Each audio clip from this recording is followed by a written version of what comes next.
You give sends a message of hope to millions of less fortunate children across America so that they too can enjoy the magic of Christmas.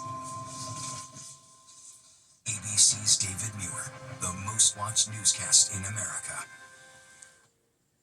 Tonight, breaking news as we come on in the west. Dangerous storms bearing down on both coasts, and an explosion and massive fire at a nursing home turns deadly. The urgent search efforts happening in Pennsylvania at this hour. First responders racing to the scene of a nursing home engulfed in flames, people trapped inside. Aaron Katersky with late details and the images just coming in. The dangerous weather threats as millions hit the roads and the skies for the holiday. Slick roads slowing travel, ground stops at some major airports, and in the west, alarming warnings for potentially life-threatening flooding. More than 40 million Americans on alert. Officials urging people to stay home and not travel. Our weather team tracking it all. The grim discovery in Utah, the case of the 9-year-old California girl missing for months, Melody Buzzard. ABC News has learned that her remains have been found, her mother now under arrest. The Department of Justice releases 30,000 more files related to convicted sex offender Jeffrey Epstein. The information about President Trump, how many times he allegedly flew on Epstein's jet in the 1990s, trips he has denied. The newly revealed emails apparently linked to former Prince Andrew and the warning signs missed that could have protected other women. Former Nebraska Senator and one-time college president Ben Sasse, the husband and father, revealing his terminal cancer diagnosis. President Trump hails the surprising expansion in the economy, the largest GDP growth in 2 years, but are Americans feeling it? The weight loss game changer. The FDA approves a new once-a-day Wegovy pill. How much will it cost? Superstar Taylor Swift and what she just did to help spread holiday cheer. And America Strong tonight, one local business owner turning her own loss into a personal holiday gift for her community. From ABC News World Headquarters in New York, this is World News Tonight with David Muir. Good evening, I'm Wade Johnson in for David tonight. We're tracking the dangerous storms on both coasts just as millions travel for the holiday. But we begin with late breaking news as we come on in the west. The urgent rescue effort after a deadly explosion rocked a nursing home outside Philadelphia. The images just coming in, a massive fire erupting at the facility in Bristol Township. Reports of multiple people trapped inside. First responders from neighboring towns, Philadelphia and parts of New Jersey, racing to the scene. Authorities warning people to stay away because of the huge response. ABC's Aaron Katersky leads us off. Tonight, this roaring fire after a gas explosion leveled part of a Pennsylvania nursing home, trapping victims under the rubble and turning deadly. The explosion was really quite catastrophic. We know that at this time, there are at least 2 fatalities. We know that there are some number of individuals still missing. First responders racing into Silver Lake Nursing Home outside Philadelphia. There was a big boom. People are running off the facility. It was like a dynamite explosion. Crews searching floor by floor, declaring a mass casualty incident. Need the basement water turned off urgently. We got people drowning down here. Flames and smoke pouring out of the wrecked building that has space for more than 170 beds, according to a state report. This building literally just exploded right in front of my eyes. Witnesses consoling one another, staring at the blown-out slabs of brick and debris. It's so devastating, and it's like a big family in there. Tonight, emergency crews and K-9 teams are trying to account for everyone who was inside. Fire department personnel immediately went into a rescue mode. They pulled many residents out of the building via windows, doors, stuck in stairwells, stuck in elevator shafts. Late today, the utility company said it responded to a call for a gas odor when the blast occurred. And when evacuated residents are being taken to local schools, crews are bringing heavy machinery to the devastated site, and they need to find beds for the displaced 2 days before Christmas. But just an awful scene. Aaron Katersky, thanks so much. Now to the dangerous weather threat slamming both coasts right now during the peak of holiday travel. The storm's forcing ground delays at Newark Airport in the northeast and San Francisco in the west. People packing airports nationwide. Large crowds at LAX this morning. Millions of Americans across Southern California bracing for dangerous flooding, up to a foot of rain over the next few days. Officials warning residents to stay home and off the roads. We'll have the forecast in just a moment. But first, here's ABC's Matt Rivers at Newark Airport. Tonight, millions on the move for the holidays on roads and airports coast to coast. With more than 45,000 flights scheduled to lift off today alone, LAX was packed this morning. Amy Volman's trying to get home to Vermont. I'm a little nervous. My mom told me you might want to keep checking your flight because I guess as I'm landing in Boston, there's a snowstorm that's going to start. That snowstorm blanketing the Northeast with snow and rain from Rochester to Philly to upstate New York. In New York City, surveillance video showing a garbage truck slamming into several vehicles and a scaffolding, killing a woman underneath. Roads were slick at the time. It's getting pretty bad. Northern California slammed with more than a half foot of rain since Sunday. In Humboldt County, Coast Guard rescuers smashing the sunroof of this vehicle, hoisting a 72-year-old woman trapped inside to safety. And as the waters subside in Northern California, the National Weather Service has issued their highest alert for flooding for parts of Southern California.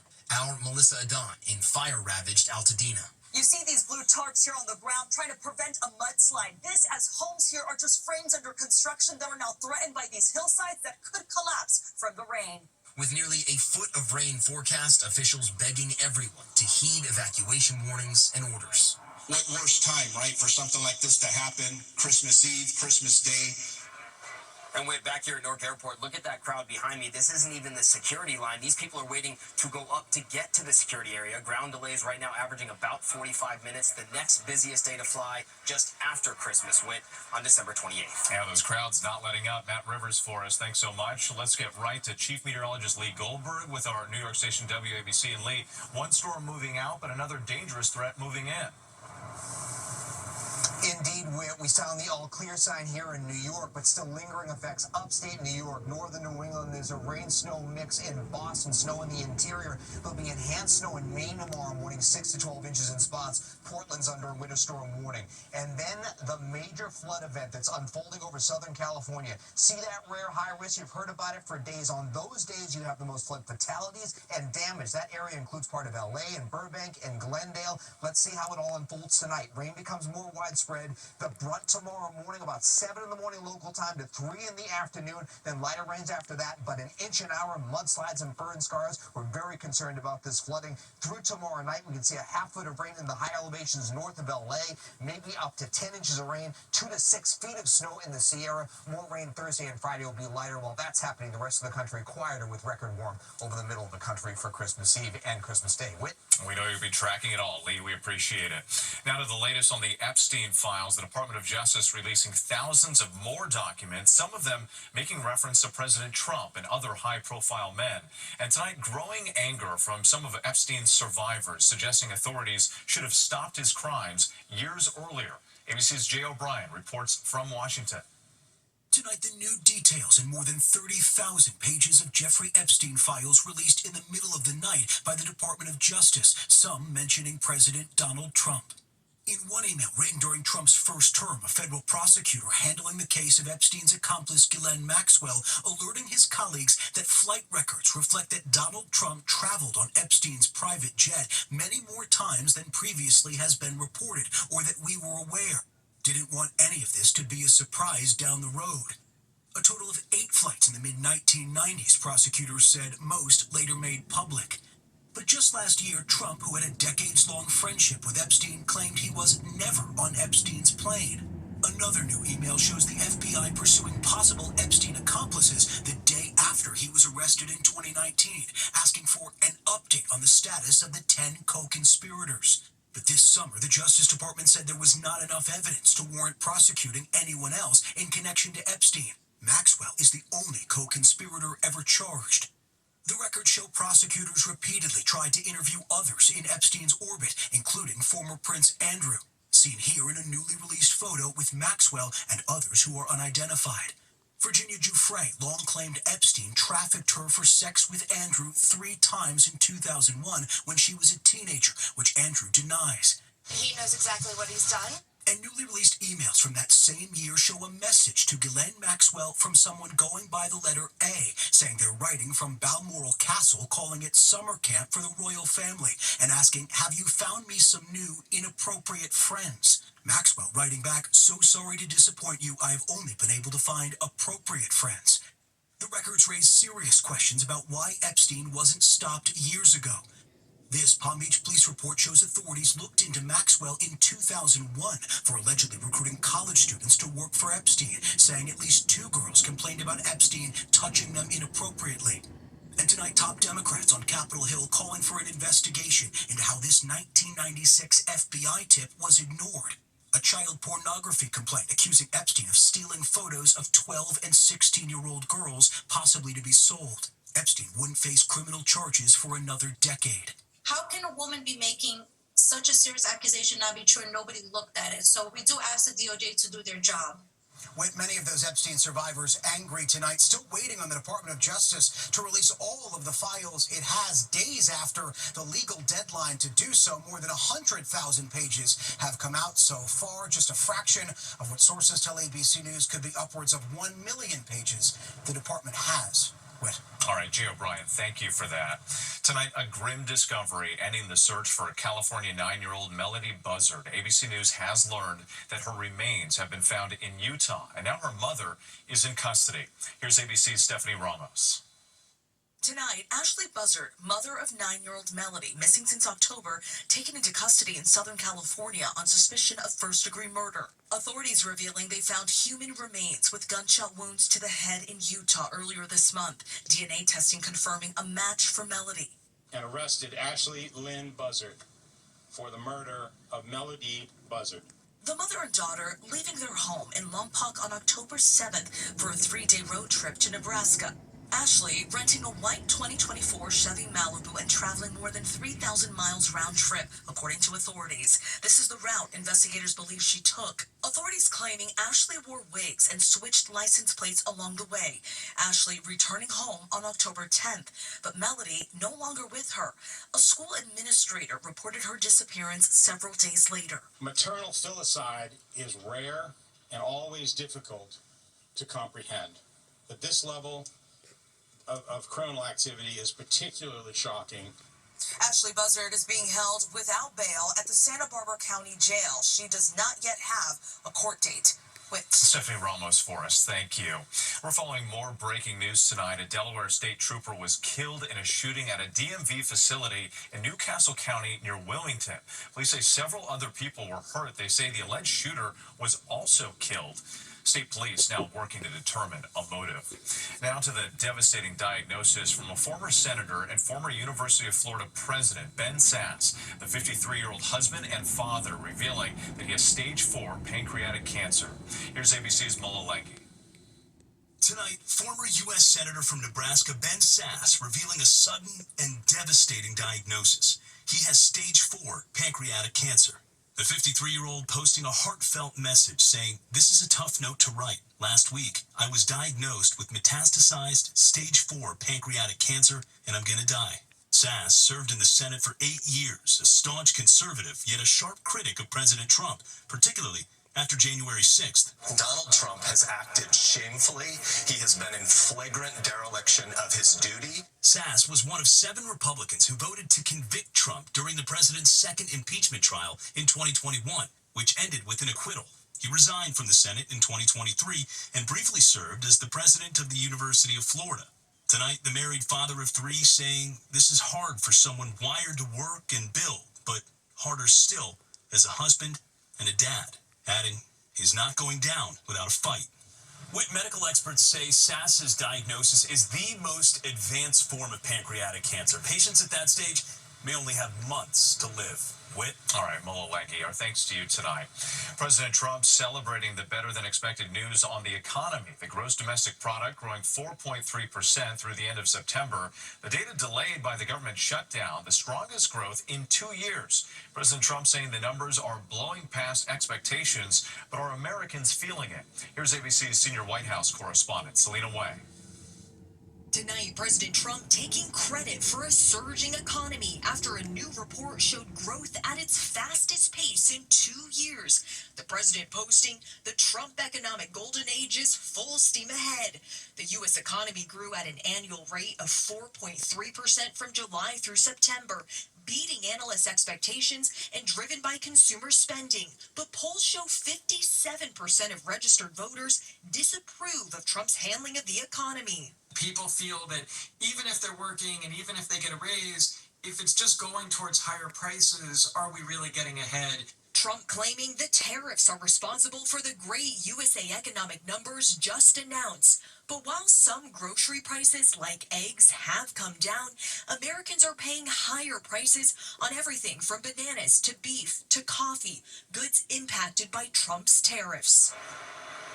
And when President Trump is in the process of choosing the next chair of the Federal Reserve, Trump announcing that anyone who disagrees with him is never getting the job. He is calling on the next leader to lower interest rates, even if financial markets are doing well. With Selena Wang, thank you. Next tonight, the Supreme Court refusing to allow President Trump's bid to deploy National Guard troops in the Chicago area. It's the first time the High Court has weighed in on the legal fight over President Trump's use of the Guard to support immigration enforcement and fight crime. The decision, while temporary, is a significant setback for the White House, which has activated troops in 4 states plus Washington, D.C. The White House responding tonight, saying it does not distract from the president's core agenda, protecting federal personnel and enforcing immigration laws. When we come back, he helped shape a generation of gaming. What we're learning about the deadly car crash that took the life of co-creator of the popular video game Call of Duty. Hundreds of donated holiday toys stolen from a New York charity, what authorities are saying tonight, and a potential weight loss game changer, the drug Wegovy, soon to be available in pill form. Coming up, the price you can expect to pay. Next tonight, the co-creator of the popular video game Call of Duty has died. Vince Zampella died in a single-car accident on Sunday near Los Angeles. Zampella is being remembered as a pioneer in the gaming industry, the force behind several best-selling video games. Call of Duty is one of the most successful game series of all time. More than 500 million games have been sold. Zampella was 55. The plea tonight to return hundreds of toys stolen from a New York charity. The toys were for homeless and needy children in Long Island. About $50,000 in toys were stolen over the weekend. Toys that weren't stolen were damaged. People are also now making donations to replace the missing toys. Police are searching for the suspects. When we come back, big news tonight from Taylor Swift. We'll show you how she's spreading some holiday cheer. To the index now, a new era for weight loss medications is here. The FDA has approved a pill version of the immensely popular Wegovy. Novo Nordisk, the drug maker, claims the once-daily pill is as effective as the injectable. It could hit U.S. pharmacies as early as January.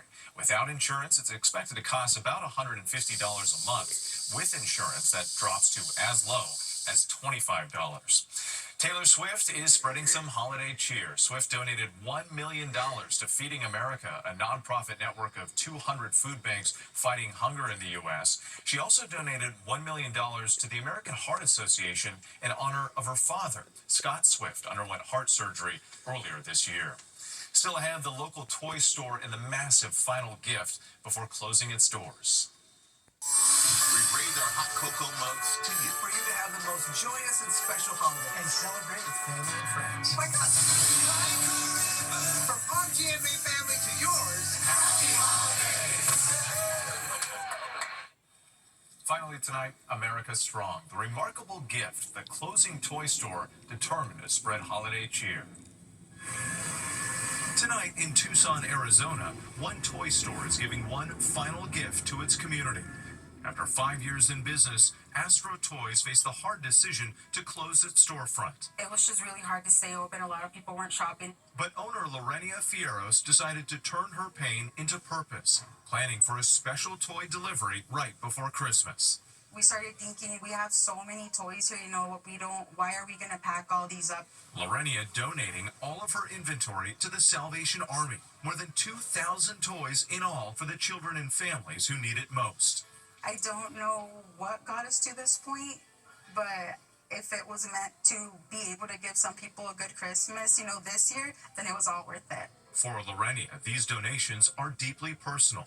Here she is as a baby, a recipient of the Salvation Army's Christmas gifts herself. My mom was a single mother, and we were actually one of those children that used to go to those events and pick up toys. The Salvation Army shares gifts with hundreds of thousands of children across the country every year. Their team grateful. They support us. It's a beautiful time. Lorenia hopes her business ambitions can begin a new chapter in the new year.